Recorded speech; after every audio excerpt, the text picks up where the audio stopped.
So the topic is the concept of love and marriage in Islam.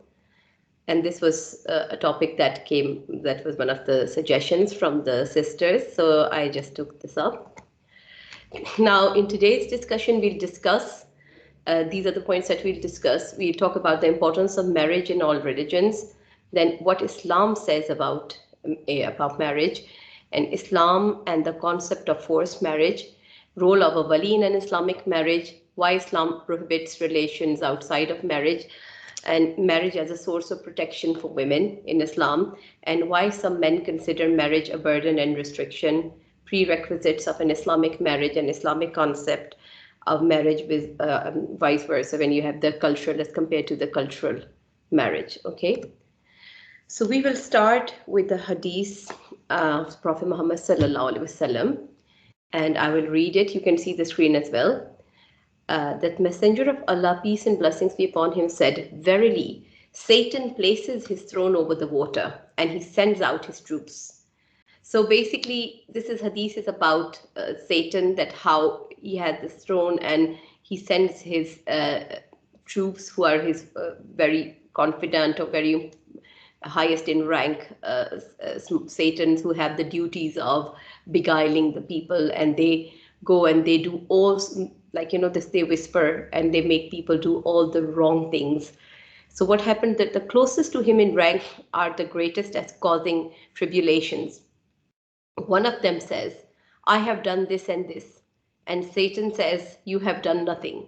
So let's imagine that one of the Satan, he went and he did maybe compel some person to commit A, B, or C, any crime, but Satan wasn't happy. Then another one said, "I did not leave this man alone until I separated him from his wife." Satan embraces him and he says, "You have done well." So let's analyze this hadith. What does this hadith imply? I would really appreciate your responses. Anyone? Can you guys hear me? Or have I lost you guys?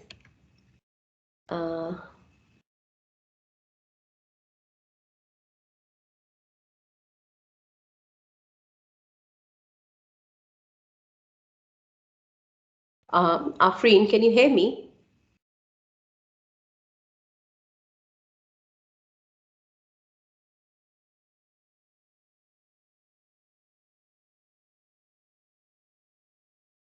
We can hear you.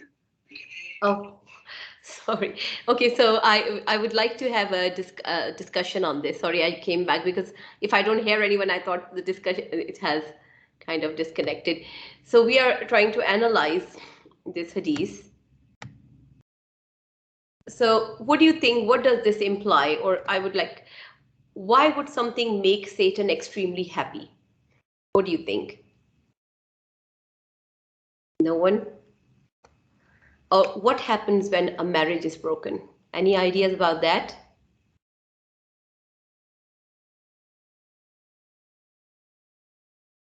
And how is it bad? What are its implications to the well-being of offsprings or family? Can anybody give me any views about this? I would really appreciate. And then last question is why marriage is so important.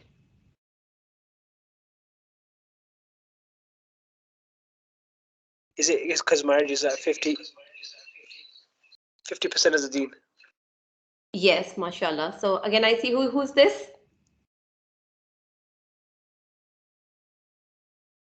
It's Zidane. Oh, Zidane, mashallah, you're here. Okay, that's good.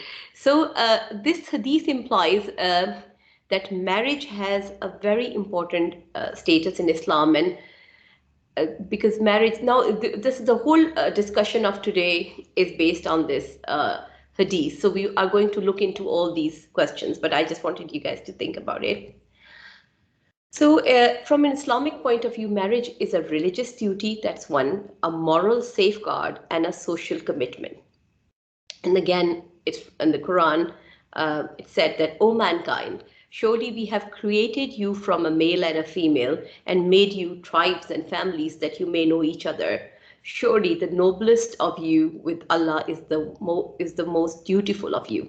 And we are going to discuss this as well. So there were three aspects. So let's look at marriage as a religious duty in Islam.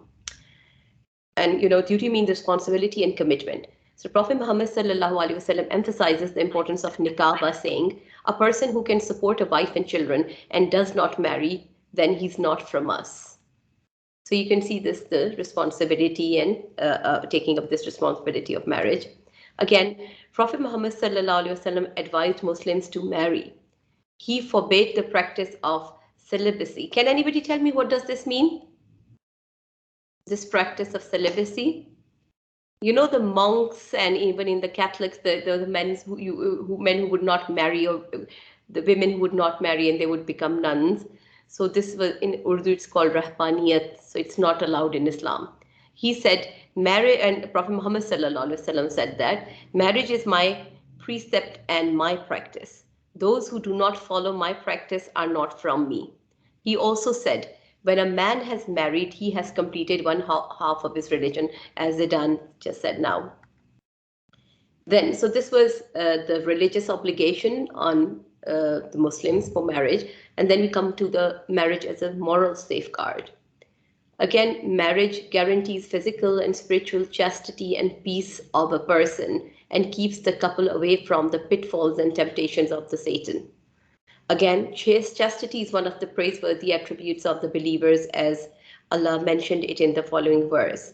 And those who guard their chastity that's where is the through marriage, the couples achieve mutual affection, mercy, and love. There's another one, I think I've cut out the rest of this. And he has put between you affection and mercy. So these are all the verses from the Holy Quran that talks about love, marriage. So it's basically talking about love through marriage. And Allah also says that he's created you in pairs. So then we have marriage as a social commitment as well. Again, a family is the smallest unit of a society or community. A happy, well-loved and responsible family means a happy, well-loved and responsible society. And then it's vice versa.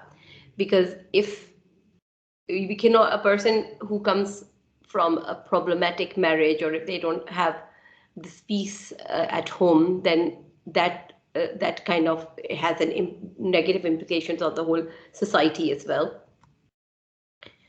This is probably accepted across board by people of all religions and ethnic backgrounds. Through the definition, the definition of family can differ. So there's another point that we can discuss.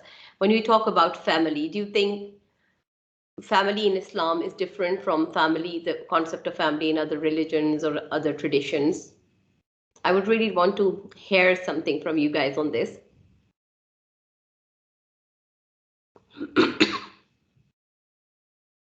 Sorry, can you repeat the question, please? Yes, so basically we're talking about marriage as a social commitment. So when we look at, so we talked about marriage as a religious obligation, then we looked at marriage as a moral safeguard, and then we had the verses of the Quran about that. And then we're talking about marriage as a social commitment. And we think that family is the smallest unit of a society or a community. So this is accepted across the board, that if you have a happy family life, that reflects in the whole community. If the people are happy in their family life, then they would be more progressive, or you would say they would be better people, or they would not have those stresses, and they would be able to give back to the society or community.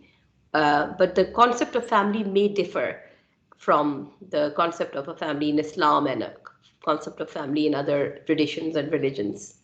So that's the point. I would say, whether would you agree or not, don't agree, or you would like to give your views on this?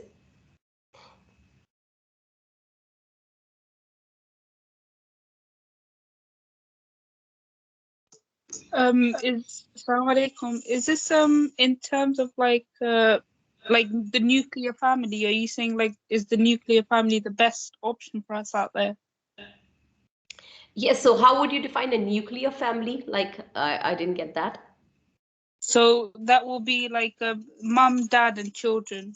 Yeah, yeah, yeah. That's the basic, yeah, the family unit that we have. Yeah. So I think that would work a lot better than, for example, like broken families in society, Yes, because you get nurturing from mum and dad, and mashallah, that's more yeah. fulfilling. Yes, yeah, that's what I was. Yeah, that's perfectly fine. Yeah, that it is though, and I said that marriage. It's not all the religions. If you say Christianity, Judaism, even Hinduism, all the traditions, they believe in this concept of marriage and family life, and because family is considered as the basic unit of a society. So till now, like all traditions, they did respect this concept of family. Though, as I said, now this is different because now you have same-sex marriages and they still consider themselves as families. So that's why I thought that this is a point for discussion. So if we had non-Muslims, we could have had a very kind of heated discussion on this as well, that what the concept of family in Islam is and how it is different in other traditions. But we are going to come back to this point again in the end of this session, okay? Now, a very important point is, does Islam encourage forced marriage? Anyone here would like to give me a view on that? Because this is a kind of a misconception. Or do you think, I'd like to, Assalamu alaikum. yeah, walaikum salam. I'd like to say it doesn't enforce forced marriage. You can't do it if it is enforced, then the marriage is not accepted in Allah's eyes. Mashallah, that's correct. But don't you think that there is a concept that Islam, I mean, normally Muslims have forced marriages? Yeah, but that can be seen because of cultural norms. That's perfectly fine. So then again, this is one of the biggest misconceptions about Islam, is Islam does not condone forcing a female to marry against her will. Then again, the Quran. So we have now evidence from the Quran and from Hadith. So the Quran asks the believers not to marry women forcefully. And O you who believe, you are not permitted to inherit women by force. Contextually, this refers to the pre-Islamic custom of the inheriting of widows, but in a broader sense, it can also refers to forced marriages, which have become common in many Muslim societies. So that's kind of such a shame. Again, we come to a hadith. How many of you remember this hadith where a girl went to the Prophet Muhammad sallallahu alaihi wasallam and told her that her father is forcing her into a marriage, or I think she said that the marriage, he had actually married her to someone by force, and the Prophet Muhammad sallallahu alaihi wasallam said that he will cancel that marriage because this marriage cannot happen if somebody is forced into a marriage without their own will. And then the girl, what did she said, that now I'm free, I willingly consent to this marriage, and I only wanted it to be known that men have no say over women in their marriages. So that's another, this hadith also proves that Islam is not the religion that forces women into marriage. Again, we're talking about importance of love in a marriage. Again, the relationship between a husband and wife is beautiful, fulfilling, and tranquil. It's a companionship, the yearning of which has been placed in every human heart by Allah Himself. The Quran speaks highly of this relationship, which shows us its importance. So let's see what Quran says. And one of his signs is that he has created for you spouses from among yourselves so that you might take comfort in them.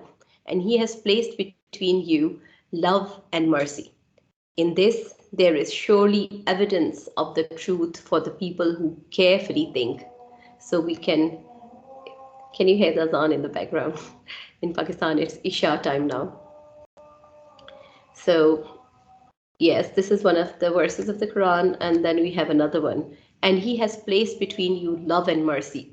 So this is also a belief fact that after nikah, if two human beings, the two spouses, Allah brings love over their hearts, and that's how they live love and harmony for the rest of their lives. Again, they, your wives, are a clothing covering for you, and you are a clothing covering from them. Again, this is another hadith where they said that husband and wife, they are the garment for each other, which shows that they are very close to each other. They keep each other's privacy. They take care of each other, and they naturally cover each other. So this shows that how intimate and close they are, and they should not expose each other's faults to the world. So Islam indirectly or directly tells that how important and how sacred this institution of marriage is. Then we have another verse. Our Lord, grant us from our wives and our descendants coolness of the eyes and make us an example for the people of piety. So it's also the dua of Hazrat Ibrahim alayhi salam, and he prayed to Allah. So coolness of the eyes, again, that is something that is uh, it's like kind of that feeling of happiness and satisfaction and fulfillment. When you look at someone and that makes you happy, so coolness of the eyes, this is a very beautiful phrase to explain this. Again, we have another hadith. Now we had the direct verses of Quran, and this is hadith and the Prophet Muhammad sallallahu alaihi wasallam said that when a man looks at his wife and she looks at him, Allah Ta'ala casts his glance of mercy on both of them. And when the husband takes hold of her hand, then their sins fall away from between their fingers. So this also implies, so you can see that how important love is in a marriage. And this very clearly tells us that there's no concept of forced marriage, because if there's a forced marriage, you cannot force love. Love is natural. It doesn't have to, if it's a forced marriage and somebody is forced into a relationship, then love cannot happen. So Allah, it's like marriage has to be with the mutual consent of both the spouses. And then naturally, when two people have sincerity and they enter this relationship with sincerity, then they're always blessed by Allah, and Allah sends more love between them. Again, there's a very important point where role of a wali in an Islamic marriage. I would really want to have your takes on that.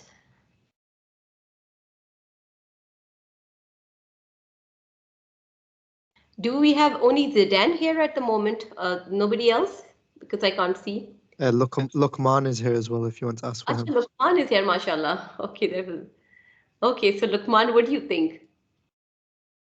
Afreen has left?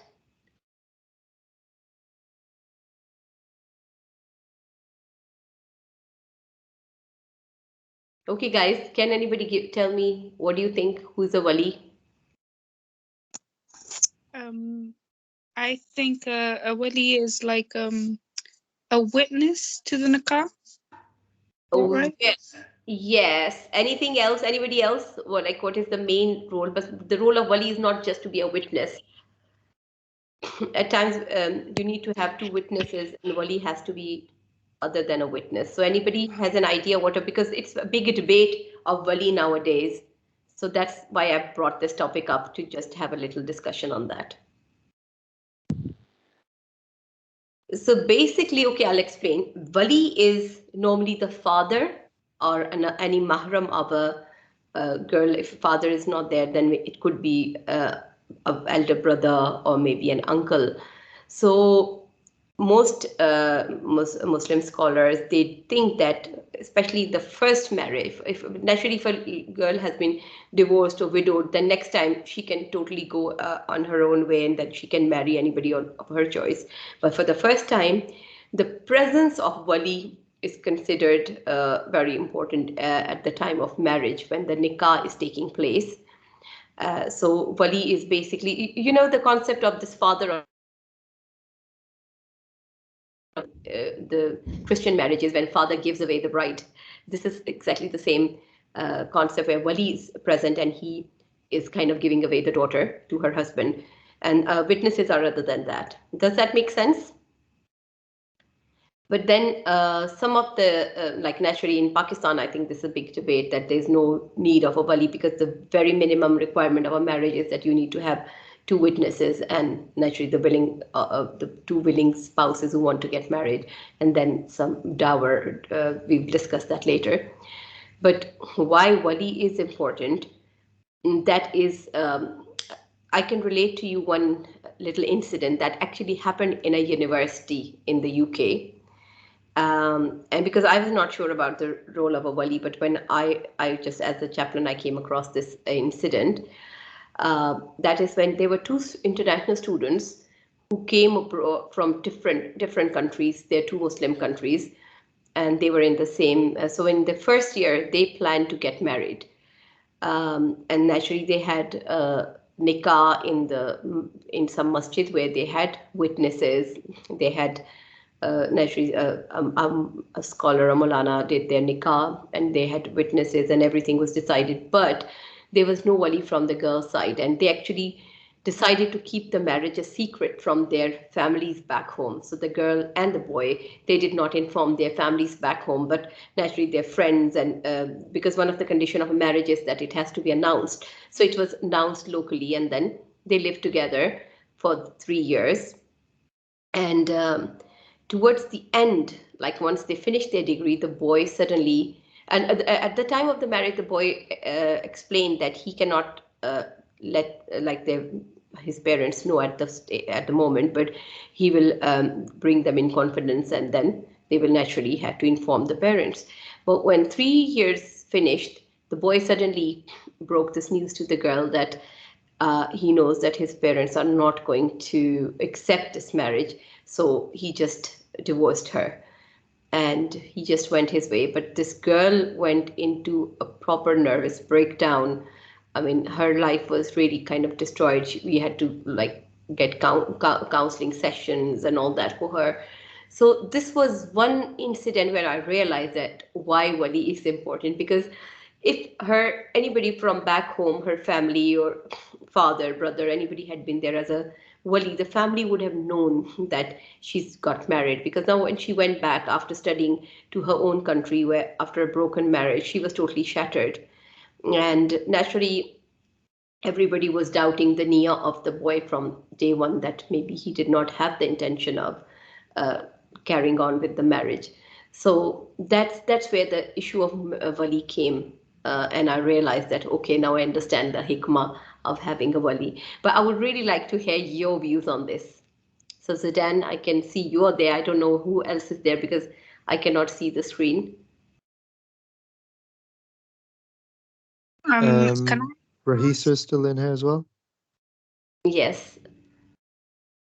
So can I ask about for example, I know people who married against their parents' wishes. So yeah. they would have met someone at uni or something, and then they decide I want to marry, whereas the parent would be like, no, marry from the family, etc. But I know someone that went forth and did get married, and I don't know if they had a wali or not, but in that case, would that marriage be valid without her father and her family's consent? Yeah, I think that if you look at the basic minimum requirement of a marriage in Islam is that there ijab or kabul, that a man says that do you marry me, and the girl says I have married you, that actually the marriage happens, because this is what, and you have to have witnesses. But naturally in the strict Islamic rulings, importance of walis, because this is, I think it's debatable, but I don't think it nullifies a marriage, because if a marriage does happen properly. And but what in the case of the student I was telling you, they had not informed, like in your case the girl is actually informing the parents that she's going to get married, so it's like the marriage has become public. That is even better as compared to secret, because it was a secret from both the families, though they were like, the people in their university town knew it, but nobody from the background, their families knew. That's why I thought it important that, well, at least if she had informed them once she came back. I think there was another in that case, I think she was expecting as well or something, that because that kind of ruined her life, because when she went back, things were not the same for her. So that's why I'm saying that it's every time when there is something which looks restrictive, it's actually for the betterment of the girls, for more protection. So Zidan, were you saying something about this?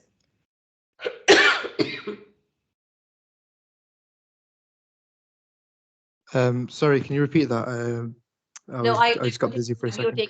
I cannot see anyone, so I'm like sitting in a blank screen. And normally in the No worries. university, I have students in front of me, so I can. No, and Lukman knows that I used to be in the university. some of the students would be there, so we would have a lot of discussion about these things. Yeah. What do you think about the role of wali? That's what I wanted to ask you. I think the main thing about the role of the wali is to make sure that the bride and the groom are compatible with each other, because Yeah. because it's normally a father figure. They Yeah. normally know what's best for the bride or the groom, and so when they're looking for their spouse, then they've also got that maturity for them to say, oh, he's suitable or is not suitable. Yeah, that's true, because naturally at a young age, uh, people tend to be more emotional rather than rational. That's why it is so. At the end of the day, it is better. But at times, you have arguments where the walis are really rigid, and they, as the sister said, that they won't let them marry out of the caste or the family, and kind of create issues. So, I mean, you have to strike a balance. Islam encourages, expects the parents to encourage marriage and marry their kids at a younger age, so they should not be a hurdle unless there's some big issue, if the boy is a criminal or something like that. Okay, so we move on quickly. Now again, why Islam prohibits relations outside of marriage? Anyone on that?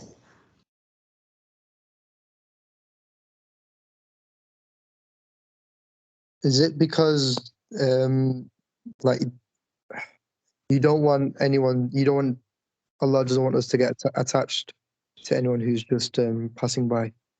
Okay, mashallah. Whatever. Very yes. Anyone else?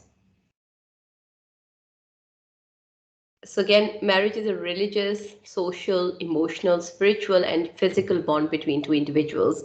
So again, if you're passing by, then you won't have all of those. And marriage is a lifelong relationship again. And again, Allah knows what is best for us. Again, extramarital relationships cannot fulfill all these needs and bonds, as I said. Again, it's a universally accepted fact that sincerity, honesty, loyalty, and commitment are the traits of a beautiful and fulfilling relationship. So again, that's why marriage is considered to be the most beautiful relationship, where you start a relationship with full sincerity, you're honest to your spouse, you're loyal to them, and then you have the commitment for the whole lifetime.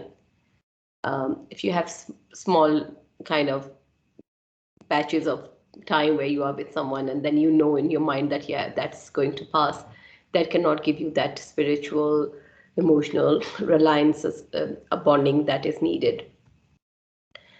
And then I can just relate another moving incident that explains how piety and modesty can lead to a fulfilling and successful marriage.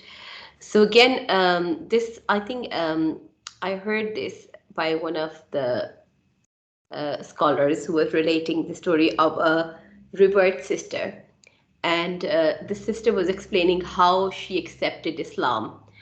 And she said that, I think she was in USA. She said that she went to a campus and there were some ISOC students who were giving out. They had this stall about, kind of Islam Awareness Week stall, and they were giving out informative pamphlets and stuff about Islam. And she was a non-Muslim, and then she went there and she said that I saw this very good-looking, tall boy standing talking to people about Islam. And she went and she wanted to shake his hand, but he held his hand back. So she was really surprised. And she asked him that, why don't you shake my hand? And the guy replied that I think that the first girl I would ever touch would be my wife, and I don't want to kind of even have any physical contact with a non-mahram. And he explained that. And the girl went away and she fell on the ground and she just broke into, she sobs. She started sobbing and crying. And then she said how lucky or how fortunate would be that girl who would marry this pious man. And she felt that how important this is, that if a person is like, it could be girl and boy, both the two individuals who keep themselves pure for the sake of Allah and for the sake of the marriage, that they would keep themselves pure mentally, spiritually, emotionally for their spouse, then how beautiful that relationship can be, where it's not being tainted by any other emotional setbacks or, relationships. So do you guys agree with this? Guys, do you have anybody who I'm talking to, because I can only see the screen in front of me? Yes, I agree. Okay, mashallah. Anyone else? The rest of them do not. Uzair, Jordan, Azim, Rahisa, marhaba.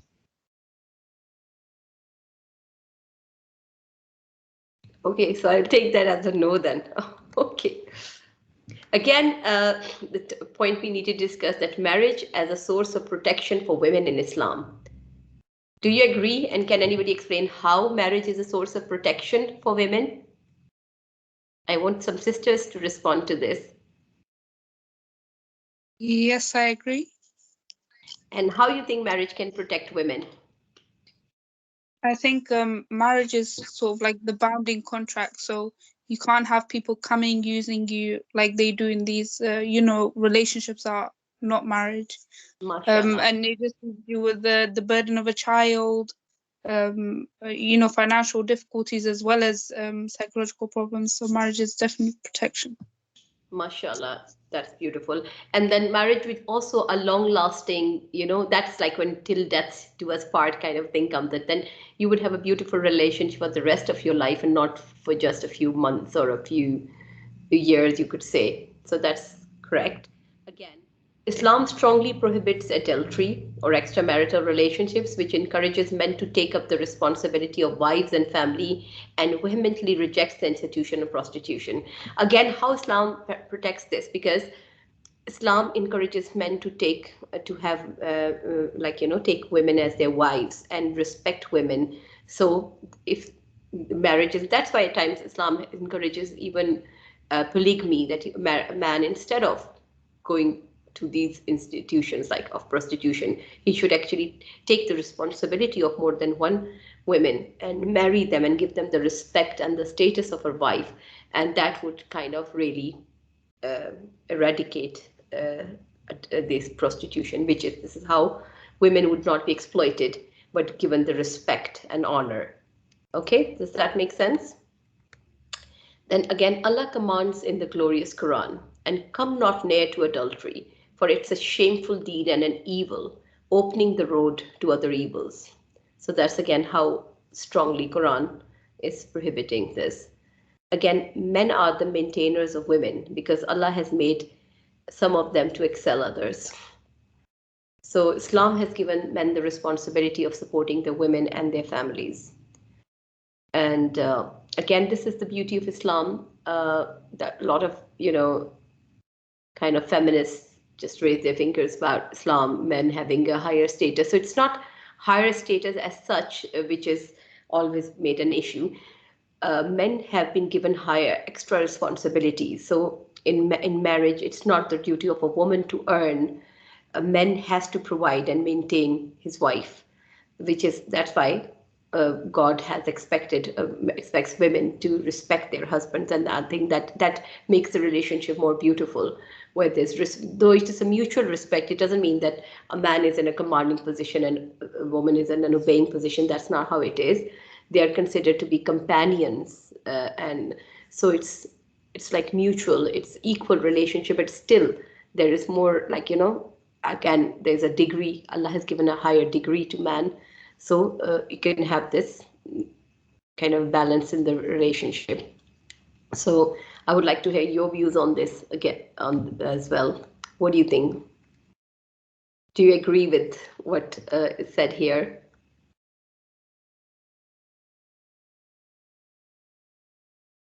Yes. Again, this hadith of the Prophet Muhammad sallallahu alaihi wasallam: the best amongst you is the ones who are kind to their wives.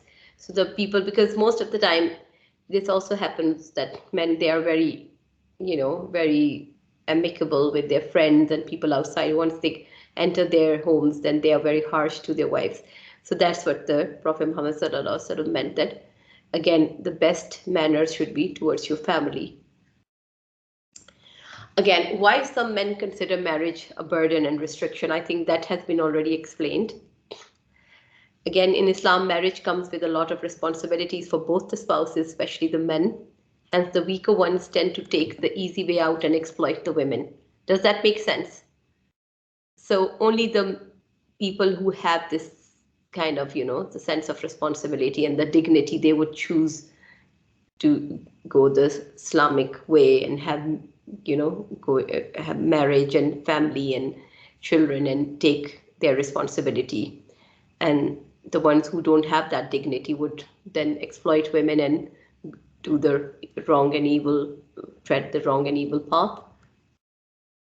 Again, the Prophet Muhammad sallallahu alaihi wasallam said now again for the youngsters, O young people, whoever among you can marry should marry, because it helps him lower his gaze and guard his modesty.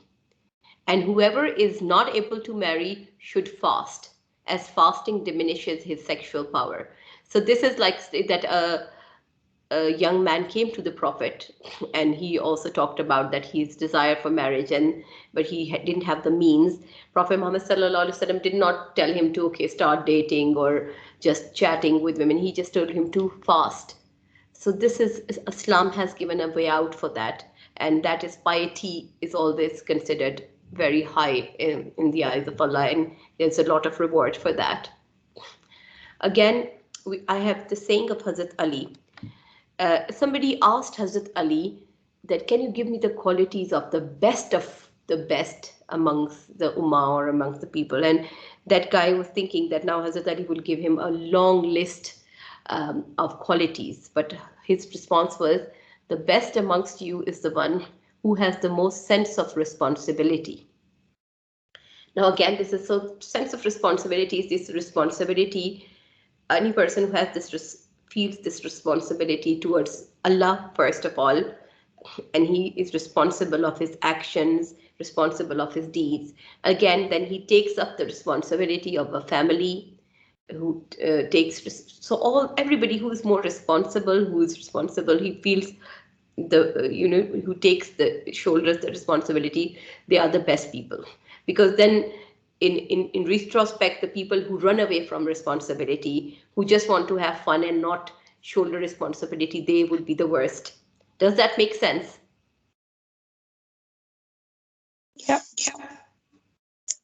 So yeah, this is a this saying sums it all, how taking the responsibility. Again, it's not equally for women and men, because naturally in marriage, women have a lot of responsibility of taking care of the house, making your house a beautiful home, nurturing everyone with love and care. And then the responsibility of motherhood is one of the heaviest responsibilities. So whoever takes their responsibility and try to perform the level of perfection, they are the best amongst the rest of the people. Does that make sense? Okay, now a very important point we're discussing here is the prerequisites of an Islamic marriage.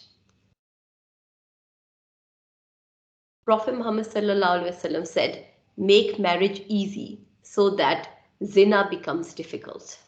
And what is happening nowadays in our society? Anyone? Zina is prevalent. Yes, because marriage is difficult. So the nikah has three main components: a willing couple, witnesses, and a meher. You know what a meher is? Anyone?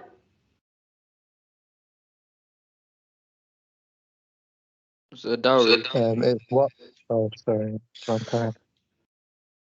So it's not the dowry that the poor girl brings with her, the whole furniture of the house and expensive clothes. Meher is something on the man to give to his wife. And it has to be something according to his own, finances. So if a very rich man can give £1,000,000, or if a poor man, he can even give £1,000 or something like that. It's just like, a gift from the husband to the wife. And this has to be given, I think, before the consummation of the nikah, but a wife can even kind of let go of that as well, and like the husband can give it at a delayed date if the wife agrees. So that's how it is. But how easy the marriage is. Can you see? Two people who are willing to get married to each other. So, and they should, and again, it's something that they should be mature enough of age, not little kids. And then you need two witnesses, and then decide the mahr. So that's how easy Allah has made the marriage. And then the girl doesn't have to bring any dowry. It's the man who has to support her and give her the accommodation and livelihood. And then it's on the man that to give walima. That is one important thing. And walima could be dates and something like that in a masjid to a few people, and that could be walima. So can you see how easy the marriage is? Are you people aware of this concept of marriage, Islamic concept of marriage? Yeah. But I had a question about the mahr. Is there a minimum for the mahr, or it can also be like really, really little amount? Sorry? Is No. there like a minimum amount for the mahr? Is there a minimum? We know there isn't a maximum. It's based on how much the Yeah. man can afford. But is there a minimum for it? I don't think there is, but I will have to look into that if to see if there is a minimum. But it has to be like, at least like something. It's like a gift worthy for the bride. So it's how the man values his wife. That would be something like that. It doesn't have to be something over the moon, but maybe like 3 months salary of a person or something, like, it depends. Just it could be, and again, it can be mutual between. They can decide on that. A girl can totally forgive the mahr. It's up to her. It's not. So if it's a poor man and he cannot even give a mahr, or if they decide on a mahr, and let's say they decide on £1,000, but the man cannot even give, and the wife forgives that mahr, and she said that, okay, you can give me when you can.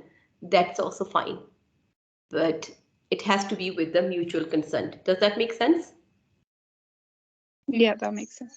So wali would decide at times. That's why another role of wali to decide the mahr, because they want to give some value or add value to the daughter. And mostly in arranged marriages, when the families are involved, there is a lot of jewelry. So it would be like, jewelry which would be worth a few £1,000s, and that can be considered as mahr. And then there are extra gifts that husband may give to the wife. So there's no limit to that, but it's just like, to give value or kind of some importance to the wife from the husband. So that's kind of a gift, marriage gift. But again, if naturally they know each other's situation, if they're really struggling and they're like, they have mutual understanding, she can agree to the mahr to be paid to her at a later date. Does that make sense? And there was another, I even heard that one of the brides asked the husband to memorize some surahs of the Quran and recite those to her as her mahr. So I think that even that is possible. It doesn't have, but normally it's considered to be some either jewelry or money. That's what the bride groom has to do. Fine. Again, the nikah should not be a secret affair and should preferably performed in front of the guests as a formal announcement. So again, why you think this point is important? Anyone?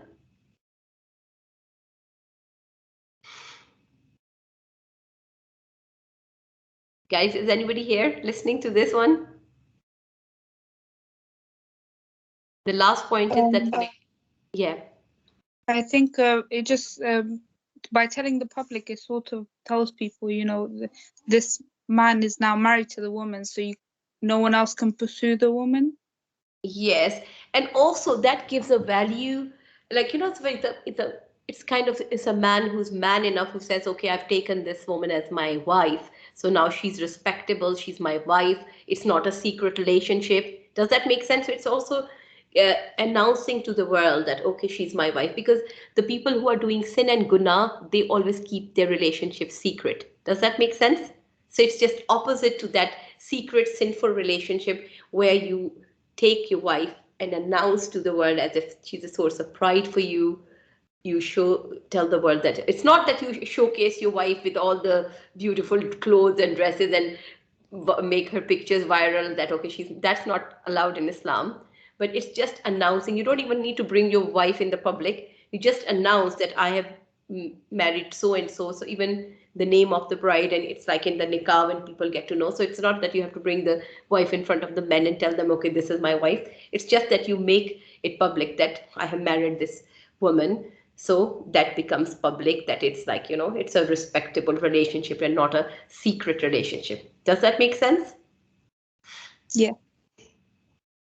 And again, the secret nikah, is not valid. So at times it happens that people would marry secretly, but that does not have. That's why it's important to make nikah, and there was another incident like that. I think that something happened in Pakistan a few years back, or it happens many many a times. I think even one of my friends told me that it happened in UK, that a girl and boy, they married very secretly in front of two witnesses who were their own class fellows, and then they were not. I don't know how like they met, so they had a secret relationship and then married, and then they started going out together, and then after a while, the boy just vanished into thin air, and the girl's family did not know, and then the girl discovered that she's expecting a child, and then she didn't know what to tell to her parents because they had a secret marriage. So though they had a nikah, they had a witness, there was a kind of a but again without a wali. She did a proper nikah, but again the man ran away after a few months, and then she didn't know how to deal with the whole situation, and her parents didn't know how to deal with that situation. So this is also something quite common. Again, brings back to the topic of wali, how important the role of wali and the girl's family is, especially when she's marrying for the first time. Does that make sense?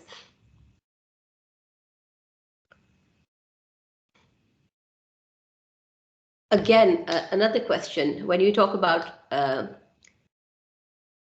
and nikah, announcing nikah, how would you compare that with the marriage, and not marriage, but at times, I've seen like many Christians or non-Muslims who are living, who have this live-in relationship. They're like they live like partners, and they actually doing it with consent, but they live it.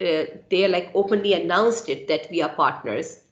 How you think, is it something closer to nikah, or do you think, is it like different from illegal relationship or anything? What do you think? What's your take on that? I really would like to hear from you on this. Is anyone here? I can see the dance, like you're At up the there. end of the day, it's haram because they obviously haven't had a nikah, but they are publicly, they're basically doing marriage, but without having done a nikah. Yeah, but I'm not talking about Muslims. Naturally, Muslims, I'm talking about these non-Muslims who live like partners. Because nikah, when we look at the prerequisites, the basic component of nikah is a willing couple, two people who are willing to get married. And when we were doing the Islamic course in fiqh, they said there was a question from the jurist that if, let's say, there are two people who are stranded on an island and there's no third person, and like it's a man and a woman and they want to marry each other, how would that happen? And then they said that if a man asks a woman, would you marry me? And the woman says, yes, I have married you, the nikah actually happens. So this is the very basic even if there is no possibility of a witness. But again, in this case, when two people start living together, I'm talking about these non-Muslims, and they so they live like a family, and the only reason why they are not having this marriage ceremony because it's very expensive. And most of the time, I mean, even my neighbors, I see the couple who are really loyal to each other, they have kids, they live like a couple, like husband and wife, and they are saving for their marriage because the marriage in the church is so difficult, expensive, that they work and they kind of get to a point where they have enough money when they have 2, 3 kids, and then they celebrate and they have this official marriage. What do you think about those people? I'm not talking about those secret, illicit relationships, but I'm talking about this who are openly living as couples. But if they were Muslims, they would have done a simple nikah and they would have still be married.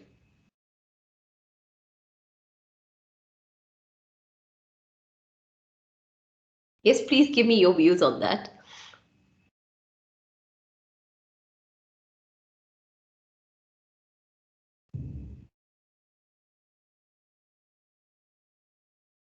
Is anyone here? Or everybody's left? If just the time is... I think that marriage, so it does make sense, but they haven't sort of made it official. I feel like there's always, you know, in the heart of the woman, there'll always be doubt. He could leave me. Technically, we're not married. And same with the man. That is true. I perfectly understand that. What I'm trying to say is that that's why Islam has so much stress on making marriage easy, because I'm talking about many people, even like I was teaching in a college, and I'm talking about 2 of my colleagues. They were both English teachers and they were married and they were really saving the money. So it's like not married, they were living like partners, because it's that their religion does not give this option of a this affordable marriage like Islam does. Does that make sense? Otherwise, they were like, they loved each other. It was open that they are like, loyal. And again, they are very loyal to each other. It's not that they have though it is like a relationship is extramarital. But what I'm trying to bring the idea home is that if we bring this idea to non-Muslims who are living like partners and they get to know that in Islam marriage is so easy, that would kind of encourage them to come to Islam. Does that make sense? That's why I'm bringing this point up. That they were Muslims, they would easily have done a nikah and would be living like a married couple. But because in their religions it's so difficult and marriage is so expensive, and also in Islam, on divorce, like that the law of the land is that if you have legally married, then a wife would get half of the husband's property and all his bank balance and everything. That also is a deterrent to marriage. Does that make sense? So these are the financial affairs that are deterrent to marriage. Otherwise, the point I'm trying to make here is that they are living like married couples who are loyal to each other, who have a home, have a family, they're living towards, they live like a family, and they're also loyal to each other, as compared to what we talk about prostitution and, the adultery and those people who are having secret relationships here and there. That's what is really kind of haram in Islam. Does that make sense? Yes. So that's what I meant, was that in Islam, even in the, some scholars say that this type of relationship is actually, if they were Muslims, all they needed was a nikah in the masjid. And then even if the nikah, naturally, in case of divorce in Islam, it doesn't happen that the wife is given half of everything. It's like whatever husband gives her, and then whatever it's hers, she can take. But it's not that she will take everything from the husband, though if there are children in the marriage, then husband has to support them. But it's not like that if a person marries someone and then if they divorce, the half of, you've seen the example of Bill Gates and all that. So that's why I was bringing this topic up, because if you talk to your non-Muslim friends, then you can explain how easy marriage is in Islam. Does that make sense? Yeah. So now the very last Islamic concept of marriage is compared to the cultural marriage. Again, Islamic marriage is very easy and affordable, no need of big gatherings or extravagance. While what happens in the cultural marriages, even in Muslims, you have to big halls and venues, and it's like millions of pounds or thousands of pounds are spent on the venue and the clothes, and then you have a wedding planner, and then you have this expensive photo shoot. What do you guys say about that? Do you agree or not? I think everybody, can I please know how many people are here, because I cannot see anyone, and I would really want to hear one response from each one of you. There's Afreen, there's Isa, Jordan, and Uzair. Okay, mashallah. So I would really want to hear from Uzair is also here. Nice. Okay. And it has Lukman left? Yeah, I don't see him here. Okay, because last year Uzair and Lukman were the most frequent people in the sessions, and then we have some sisters who have graduated now. Okay, so I would really want your take on this about what cultural wedding, and do you agree with that or not? Assalamu alaikum. Can I go first? Well, yes, sure. So there's I think there's a lot of pressure nowadays to do it the cultural way with the big, everything going on. But I think no doubt the sunnah is better. And there's a hadith saying that the best marriage is the one that is easiest. And in another narration, the best dowry is one that is easiest. So I think being extravagant it's not the best way, or else he would have recommended it. Sunnah way as well. Yeah, mashallah, very good. Anyone else? Do you all agree? Even if you agree, yeah. So I think I'm a new user. I think there may have been the one last year. I'm new this year. I think it's a bit of a mix because, as you mentioned earlier, you want to make the nikah public. So if that means that you need to say if you have a big family and invite to a lot of people, then it could be seen as extravagant. But I feel like extravagant would be like over the top in terms of big halls and all this stuff, which I'm against kind of. But again, you may want to just have a big gathering in the masjid, which is probably the best option. Definitely, it is. So I think you got me. I never said that you shouldn't have a big gathering. I was talking about extravagance. So naturally, you can have a big gathering in the masjid. You can even give them a simple food like one dish, two dish. That's not extravagance. Extravagance is what's happening nowadays in the bridal shoots, and you have like this ceremony start, we have a bridal shower, and then you have so many gatherings and then expensive clothes. So they're just following the Hindu what do we call their traditions, and so many different functions and all. I'm definitely against that because you end up seeing like families spend so much money on these events for like, which is what, 48 hours, 24 hours, whereas marriage is a lifetime. So then they end up suffering financially in the long term. That is true. So it's good to invite a lot of people. And again, there's another hadith I've heard that the best walima is the walima where you have a lot of poor people. So I mean, even I've seen some some young couples, they chose, I think a few years back, it was a Turkish couple who celebrated their walima with the Syrian refugees. So they actually cooked and they gave a big feast to the refugees. So it's like how you spend. So giving feast on the walima is a kind of a sunnah.